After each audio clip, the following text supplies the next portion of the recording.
My name is Hannah. I'm 38, a high school history teacher in Pennsylvania. I have a husband named Ben, a 9-year-old son, a house at the end of a quiet street, a normal life. Wesley was a senior in my class, 17, quiet, smart, the kind of student who never raises his hand, but always knows the answer. He sat in the back for 3 weeks. Then one day he moved to the front row, right in front of my desk. After class, he stayed behind. He looked at my chair. "Mrs. Hannah," he said, "your chair seems low for you." I told him it was fine. He nodded, smiled a small, polite smile. Then he left. The next morning, I came in, unlocked the classroom, sat down at my desk. My chair was different, higher than I'd left it, adjusted to a height that felt exactly right. I checked the door, still locked when I'd come in. The custodian had a key. Wesley had no reason to. These things happen. A week later, Wesley stayed after class again. There's a coffee shop downtown, on Sycamore Street. The cinnamon rolls are good. I'd been there the previous Saturday, alone. I'd never told anyone. I stared at him. He smiled, picked up his backpack, left. 3 days later, he raised his hand for the first time all year, answered the question correctly, then said, "Did your son enjoy the soccer game on Friday?" The whole class turned to look at me. My son had played a soccer game on Friday at a school in another town, 20 miles away.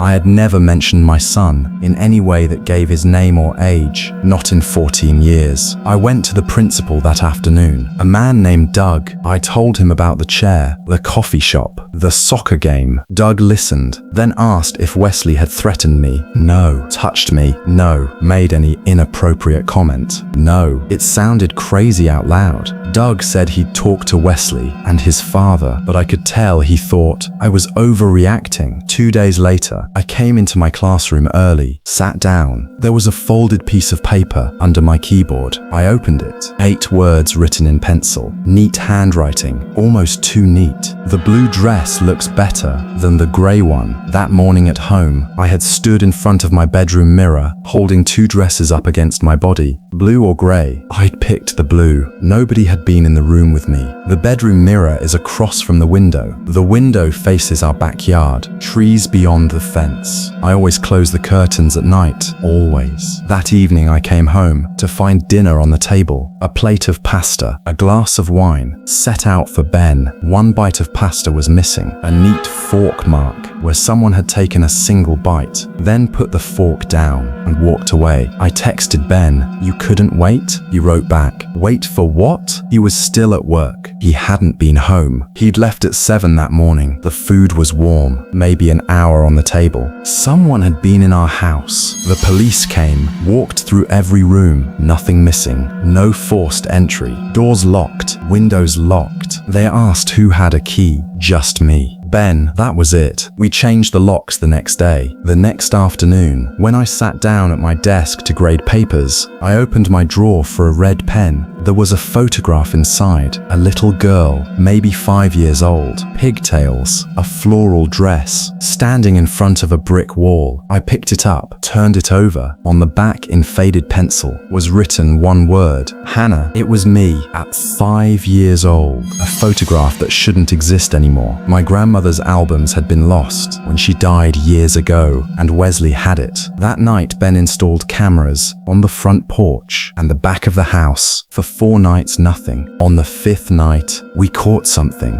2 a.m. Back of the house, a figure climbed our fence, walked across the lawn, crouched at the edge of our deck. He was there for 30 seconds. Then he stood up, walked back to the fence, and was gone. The footage was grainy, but the height was right. It was Wesley. Ben went outside in the morning and found a folded piece of paper on our deck. Just an address, written in the same neat handwriting. Wesley's address. Underneath 1 sentence. Bring her here when you're ready. I read it 3 times. Bring her, not bring him. Bring her. Wesley wasn't writing this to me. He was writing it to someone else. The police got a warrant for Wesley's house. Behind a panel in his closet was a small space with a folder system. 47 folders, each labeled with a woman's name, each one with photos, schedules, notes. One folder had my name, the thinnest one. 2 months of work. Wesley's father was in the basement when the police arrived, sitting at a workbench, arranging photos. He didn't run. He just looked up and said, "It took you long enough." He'd been doing this for 20 years. Different cities, different victims. He'd never been caught because he never made the approach himself. He used his son, a polite student, a quiet boy, above suspicion. Wesley had been collecting information for him since he was 12 years old. I took 2 weeks off. When I went back, Wesley was gone, transferred to a juvenile facility, while his father went to county jail. I tried to remember what my life had been before all of this. One afternoon at the end of October, I stayed late to grade exams. The hallways emptied. I packed my bag, stood up. There was a folded piece of paper on my desk. I hadn't seen anyone come in. Different handwriting, different pen, but the same neat letters. "He told me everything about you before they took him." I walked to the window,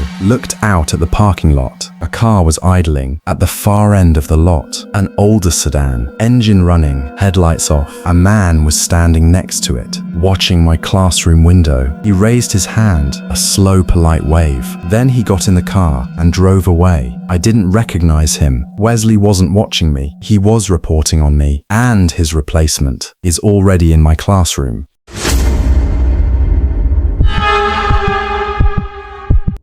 My name is Theo. I'm 21, a senior at a state college in Indiana, computer science. I live alone, a small apartment on the second floor of an old building near campus. Thin walls, wooden floors. I don't have many friends, just one, a guy named Jared. I tell you this because it matters. Nobody calls me when I don't show up. If I disappeared, it would take a week for anyone to notice. The first message came on a Tuesday, 10 p.m. I was in bed scrolling on my phone. A number I didn't recognize. 2 words. 48 hours. I figured it was a wrong number or a campus prank. I ignored it, went to sleep. I woke up to 5 new messages. Same number. Sent every hour through the night. 47 hours. 46 hours. 45 hours.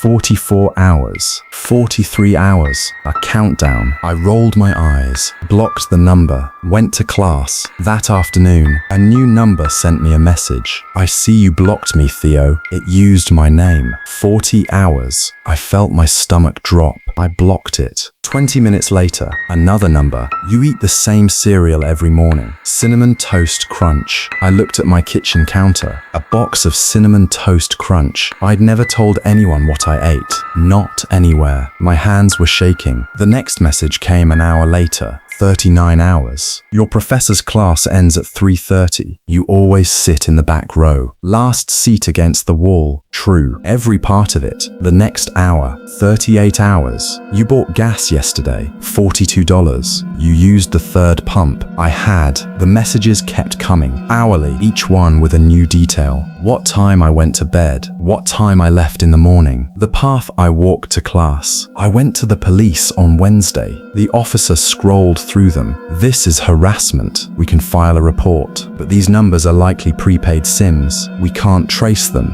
fast enough to catch him." He told me to lock my doors. "Stay aware. If anything physical happened, call 911 immediately." I drove to Jared's apartment, slept on his couch. In the morning, a new message. 24 hours. "Your friend Jared has nice curtains." I checked Jared's living room. The curtains were thin. You could see shapes through them from the street. I'd been visible the whole night. I went home. The countdown kept going. 20 hours. "Did you call your mum yesterday?" I called my mother. She was fine. I lied. Said yes, everything was okay. Told her I loved her. 12 hours. "Your mother just took her dog out for a walk." I called her again. She was on a walk with her dog 6 hours away. He knew everything. 6 hours. "Don't bother going to the police again, Theo. You won't be there long enough for them to help you anyway." 3 hours. You should have noticed by now. 2 hours. The deadbolt on your apartment door doesn't fully lock. I checked the deadbolt. The screws were loose. The bolt slid all the way over, but the housing was set wrong. The door looked locked, but it wasn't. It hadn't been since I moved in 9 months ago. I called the police. The dispatcher said they'd send a unit. 20 minutes out. 1 hour. The message read, "I'm not going to hurt you. I'm going to teach you something. You should have been paying attention."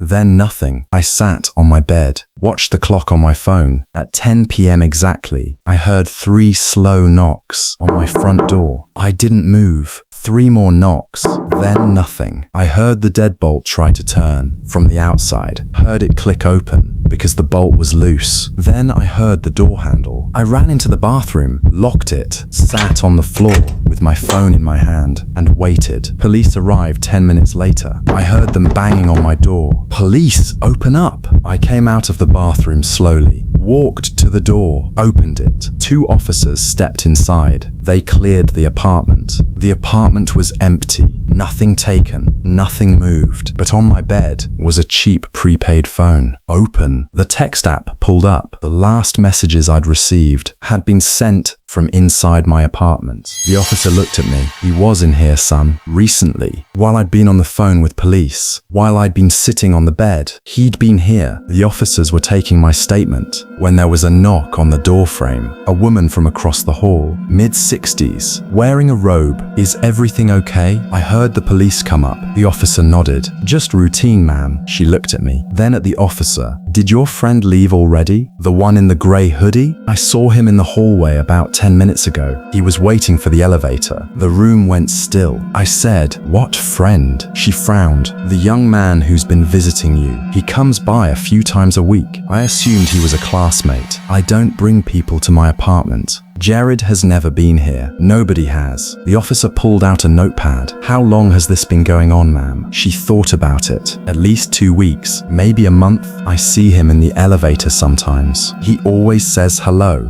"Theo, do you know this person?" I shook my head. I couldn't speak. The officers asked her to describe him. "Average height, short brown hair, grey hoodie, backpack, polite." She'd seen him for weeks, coming and going from my apartment with a key, like he lived there. The officers got the building manager, pulled the records. The previous tenant had moved out 2.5 years ago. Locks had never been changed. The previous tenant's name didn't match any criminal database. He'd left no forwarding address. I moved out that night, stayed at Jared's for a month. Then I moved to a new city, a new building, new locks, a new phone, a new number. 3 months later, in my new apartment, on a Tuesday night, my phone buzzed. A new number. 2 words. 48 hours. I changed my number. I changed my apartment. I changed my city. The countdown always starts again. I don't know who he is. I don't know what he wants from me. I just know that somewhere out there, there's a phone with my schedule on it. And every few months, the timer resets.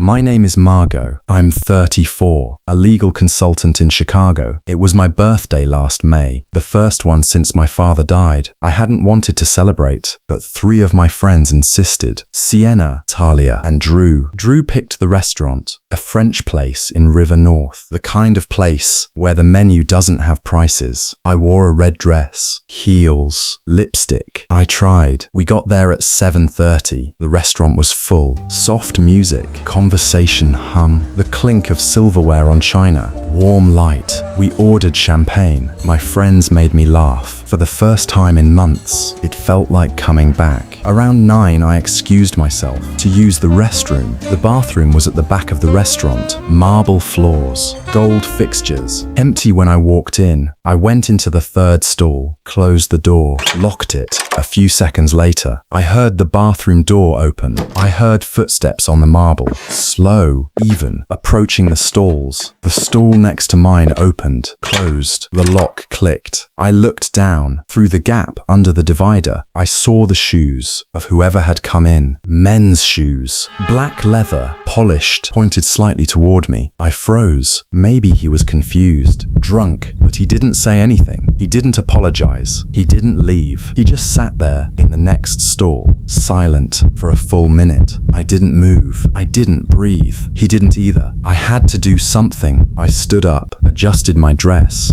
flushed, unlocked my stall and walked out. I walked slowly to the sink, washed my hands, looked in the mirror. My face was pale. My hands were trembling. I left the bathroom without turning around. I returned to the table, smiled, made some excuse. I didn't tell them. We finished dinner around 10:30, paid the bill. My friends took an Uber. I'd driven myself. The valet was bringing my car around. I stood under the awning, in front of the restaurant. Light rain falling in the street. City sounds, cars, distant horns, the hum of an idling engine. Somewhere down the block, the restaurant door opened behind me. A man walked out. He paused on the sidewalk 5 feet from me. Tall, mid-40s, black coat, black leather shoes, polished. He looked at me, smiled, a small polite smile, like he knew me. Then he walked to a car, parked at the curb, got in, drove away. I didn't know him, but I knew those shoes. I went home shaken, locked every door, tried to sleep, couldn't. For 2 days I told myself it was a coincidence. On the third day, I left for work. At an intersection, I waited for the light to change. I looked across the street. He was there, holding a coffee, watching me. When he saw me look at him, he turned and walked away. I went back home, called in sick. The next day I was leaving the office, walking down to my parking garage, cold concrete and fluorescent light. My footsteps echoed. I got to my car. There was something on the windshield, not paper, writing, drawn with a finger through the dust on the glass. 5 words. I liked your dress. The dress I'd worn to dinner that night. The red one. I called the police. They came to the garage, took photos. Then we went to the restaurant, pulled the security footage. I described him. Tall, black coat, black shoes. The detective scanned through the video, found him, but he wasn't where I'd thought. He hadn't been the man in the bathroom, or rather not only. He had been at the restaurant the entire evening, sitting alone at a table 2 tables away from mine, watching us. He'd ordered, eaten, paid, left when we left. The detective played the footage. He never looked at me directly, not once. He looked at his phone, at the wall, at his food. But every time I left the table, he stood up, walked toward the back hallway, then returned a minute later. The bathroom had a service entrance. For staff, he'd entered through the staff hallway, sat in the stall next to me, then exited the same way, so he could be at his table when I came back to mine. He'd done it, just to be in the same room with me, on the other side of a bathroom wall. The police ran his face. Nothing came up. He'd paid in cash. He was a ghost. I went home that night, locked every door, sat on my couch. My phone buzzed. Instagram notification. A new follower. The username was a string of random letters. No profile picture. 1 post. A photo. The dining room of the restaurant. My table. Sienna, Talia, Drew, and me, laughing. The angle was from across the room, 2 tables away. His angle. The caption was 1 word. Tonight. I blocked the account. 5 minutes later, another notification. Different username, same photo, same caption. I blocked it. A third, a fourth. I turned my phone off. The police said the accounts were created on burner devices. Different prepaid cell phones, each one used once. They couldn't trace him. I deleted my Instagram, my Facebook, my LinkedIn. I disappeared online. I gave my landlord notice. Left Chicago. I moved to Denver. A new apartment, a new job. I told nobody where I went. I bought a new phone, a new number. I tried to start over. 3 weeks later, I went to a salon, got my hair cut shorter. I needed to feel different. I came home that evening, sat on my couch. My phone buzzed. A message. Unknown number. 6 words. I like your new haircut. I sat there for a long time. Then I stood up, walked to my window, and looked down at the street. Cars passing, people walking dogs. Nobody I recognized. But somewhere down there, in a city I'd moved to escape him, He was watching. I haven't slept in my bedroom since. I sleep on the couch, with the curtains drawn. I get a new phone every 2 months. He always finds the new number. The police say there's nothing they can do. He hasn't done anything illegal. He hasn't approached me. He hasn't threatened me. He just watches. He doesn't need to follow me anymore. He just needs to know where I'll look next.